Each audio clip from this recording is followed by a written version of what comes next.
Hello everyone. आज की class में हम लोग देखने वाले हैं 5.2 के 18 नंबर प्रश्न से।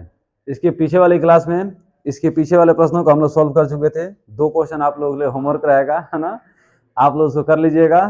अब 18 नंबर प्रश्न से 18, 19, 20 जो प्रश्न है उसको मैं सॉल्व कर रहा हूँ। आराम से देखिए इसको। कह रहा है कि किसी समांतर श्रेणी के चौथे और 8वें पदों का योग 24 है। एक बार और सुनिए। किसी समांतर श्रेणी के चौथे और 8वें पदों का योग 24 है। छठे और 10वें पदों का योग 44 है। तो इस समांतर श्रेणी के प्रथम 3 पद बताना है आपको। 3 पद और बताना है। तो सबसे पहले आपको मानना पड़ेगा कि प्रथम पद क्या हो जाएंगे। कितना नंबर प्रश्न है ये? 18 नंबर। प्रथम पद हो जाएगा ए और सार्व अंतर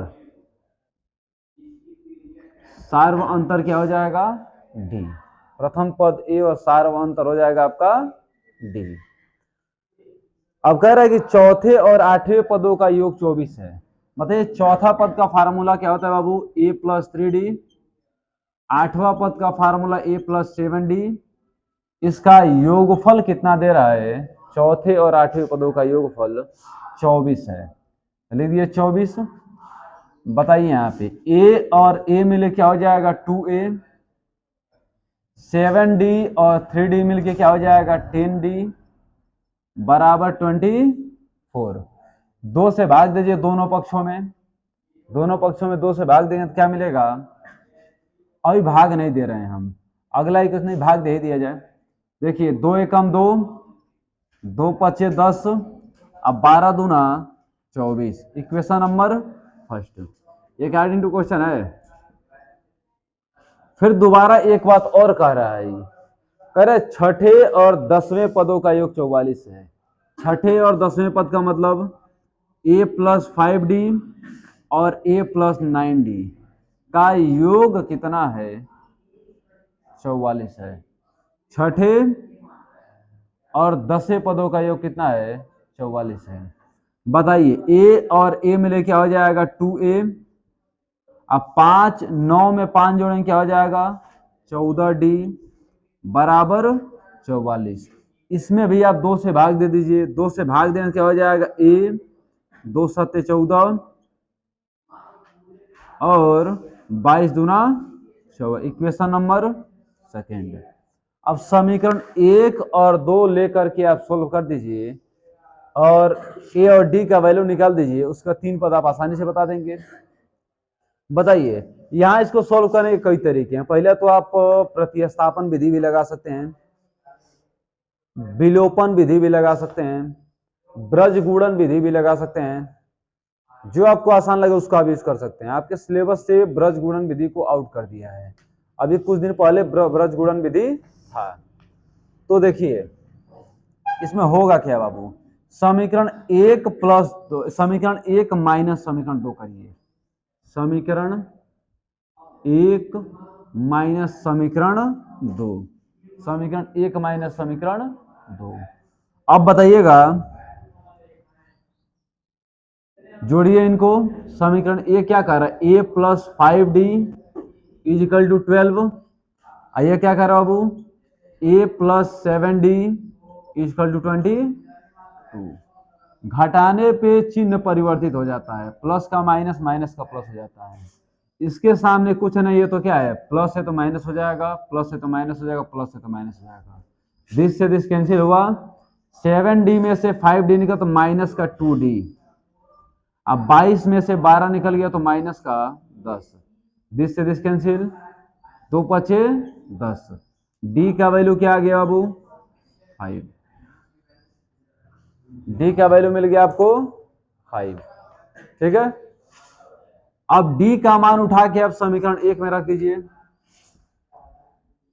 समीकरण 1 से क्या कर रहा है? ए प्लस 5 इंटू डी मतलब 5 इंटू 5 बराबर 12। ठीक है बाबू। बताइए 5 का 5 में गुणा करेंगे 25, प्लस का 25 उधर के माइनस का 25। ए बराबर 12 माइनस 25। अब ये बराबर 12 में से 25 निकल गया, तो मतलब इसमें से इसको माइनस कर दिया, माइनस का 13। अब ए का वैल्यू आपको मिल गया, डी का वैल्यू आपको मिल गया, तो बताना क्या है, एगो प्रथम तीन पद बताना है। तो लिखा जाए यहाँ पे प्रथम तीन पद। इसमें पहला पद क्या हो जाएगा बाबू, पहला पद ए का मतलब माइनस का 13। दूसरा पद क्या हो जाएंगे, ए प्लस डी, ए प्लस डी का मतलब माइनस 13, और प्लस डी का वैल्यू कितना दे रहा है बाबू, 5। 13 में 5 जोड़ेंगे माइनस का 8। और तीसरा पद क्या हो जाएगा इसका, तीसरा पद ए प्लस 2 डी, ए का मतलब क्या हो जाएगा माइनस 13 प्लस 2 डी, डी का मतलब क्या हो जाएगा बाबू 5। अब 5 दूना 10, 10 में से 13 निकल गया, तो माइनस का 3। तो आपका पहला पद, दूसरा पद और तीसरा पद, इस तरीके से बड़ी आसान भाषा में आप लोग तीनों पदों को ज्ञात कर लेंगे। ठीक है, तो इनको समझ लीजिए आप लोग, फिर आगे वाले क्वेश्चन पे चला जाए। अब देखिए इसका 19 नंबर प्रश्न क्या कह रहा है, ध्यान समझिएगा आप लोग। कह रहा है कि सुब्बा राव ने 1995 में 5,000 रुपए के मासिक वेतन पद पर कार्य आरंभ किया। मन 1995 रुपए में वो 5,000 रुपए कमा रहे हैं। प्रत्येक वर्ष उनके वेतन में 200 रुपए की वृद्धि हो रही है, तो किस वर्ष उनका वेतन 7,000 हो जाएगा।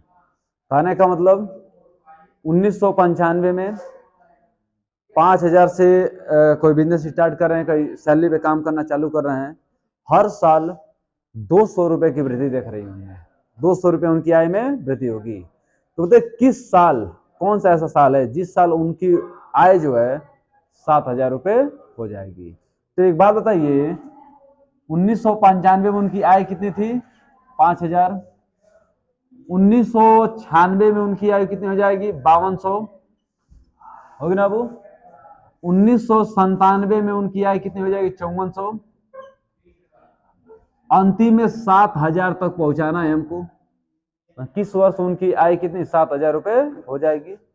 मैंने प्रथम पद आपको दे रहा है 5,000, अंतिम पद दे रहा है 7,000, इनके बीच में कितने पद आएंगे, उतना साल लगेगा। यन का वैल्यू आप ज्ञात कर दीजिए, यन का वैल्यू जो आएगा उतना साल उनको लगेगा आगे बढ़ने में। अब बताइए इसमें ए बराबर कितना दे रहा है, 5,000, ए बराबर 5,000। डी बराबर कितना दे रहा है बाबू, 5200 में से 5,000 निकल गया तो 200। अंतिम पद कितना दे रहा है आपको, 7,000। अंतिम पद कितना दे रहा है, 7,000। एक बात आप जानते हैं कि an is equal to A plus N minus 1 into में D. an is equal to A plus N minus 1 into D. an का वैल्यू आपको दे रहा है 7,000,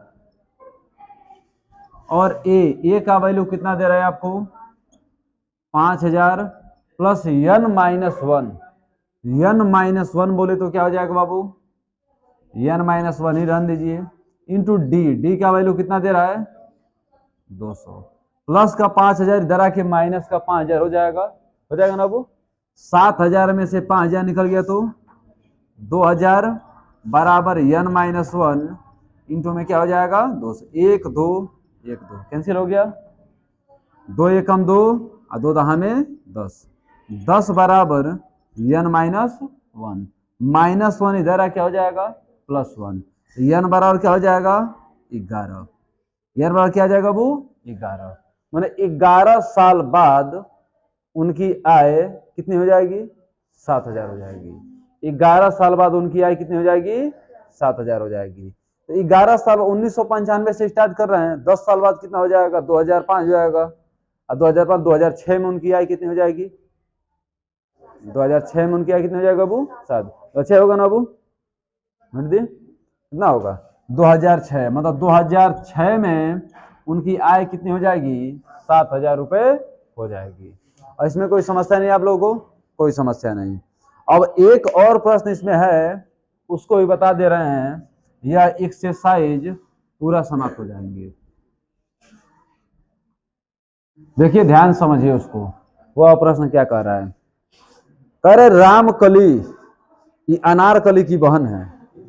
देखिए रामकली ने किसी वर्ष के प्रथम सप्ताह में 50 रुपए की बचत की। चलो रामकली किसी वर्ष के प्रथम सप्ताह में 50 रुपए की बचत की और अपनी साप्ताहिक बचत 17 रुपये 50 पैसा बढ़ाती हैं। पहला सप्ताह में 50 रुपये बचे लसियो, फिर 17 रुपया 50 पैसा बचाव किया। करे कि यदि यनवे सप्ताह में उसकी साप्ताहिक बचत 207 रुपये 50 पैसा हो जाती है तो यन का मान बताइए, है ना। कहले का मतलब बाबू पहला सप्ताह में कितना बचेलो सी 50 रुपया, दूसरा सप्ताह में 17 रुपये 50 पैसा बढ़ा के बचेलो सी, मतलब 67 रुपये 50 पैसा हो ना बाबू। आ तीसरा सप्ताह में कितना फिर 17.5 रुपया बढ़ जाये, माने 85 रुपया। अब कोने सप्ताह ओकर आय जौन बा 207 रुपया 50 पैसा हुई। यन का वैल्यू पूछा था हमें, है ना बाबू। तो ए का वैल्यू कितना दे रहा है 50, डी का वैल्यू क्या दे रहा है 67, 67.5 में से 50 निकल गया तो 17.5। ठीक है, लास्ट वाला वैल्यू ए एन बराबर कितना दे रहा है 207.5। एक फार्मूला आप जानते हैं ए एन बराबर ए प्लस एन माइनस 1 इंटू में डी। ए एन कितना दे रहा है बाबू 207 रुपये 0.5, ए कितना दे रहा है आपको प्लस एन माइनस 1, एन का वैल्यू आपको ज्ञात करना है और डी का वैल्यू क्या है तो बाबू 17.5। एक काम करते हैं इनको उठा के हम इधर लेकर आ रहे हैं, ठीक है बाबू। इनको उठा के इधर लेकर आ रहे हैं, प्लस का 50 इधर के माइनस का 50 हो जाएगा तो घटा दीजिए इसमें। तो 207.5 माइनस 50 एन माइनस 1 इंटू का 17.5। अब देखिए 10 इससे 5 तो उतर आ जाएगा इस तरह 0.5, 7 में से 0 निकल के क्या बचा बाबू 7, हई क्या बचा बाबू 1 बचा ना, 7 में से 0 निकल गया 7 और 10 में से 5 निकल गया 5, 157.5 सही। हम लोग 157.5 बराबर एन माइनस 1 इंटू 17.5। इससे काटिएगा, इसको कितने बार में कट रहा है 17 9 कितना होता है बाबू 17 9 153 और 9 का आधा क्या होता है 4.5। 17 9 153 और 9 का आधा 4.5। 153 में 4.5 जोड़ेंगे कितना हो जाएगा 157.5। कितने बार में कट जाएगा ये 9 बार में कट जाएगा, है ना। तो 9 बराबर एन माइनस 1, माइनस 1 इधर क्या हो जाएगा प्लस 1, तो 9 में 1 जोड़ेंगे क्या आ जाएगा बाबू 10। 10वें सप्ताह उनकी मासिक बचत कितने रुपए हो जाएगी 207 रुपया 50 पैसा, 207 रुपया 50 पैसा। इस तरीके से आप लोग 5.2 के सभी प्रश्नों को एकदम आराम से लाइन बाय लाइन निपटा चुके हैं, ठीक है ना बाबू। अब अगले क्लास में हम लोग सीखेंगे क्या 5.3 वाले प्रश्नों को। तो अभी के लिए इतना ही रखते हैं, मिलते हैं अगले क्लास में।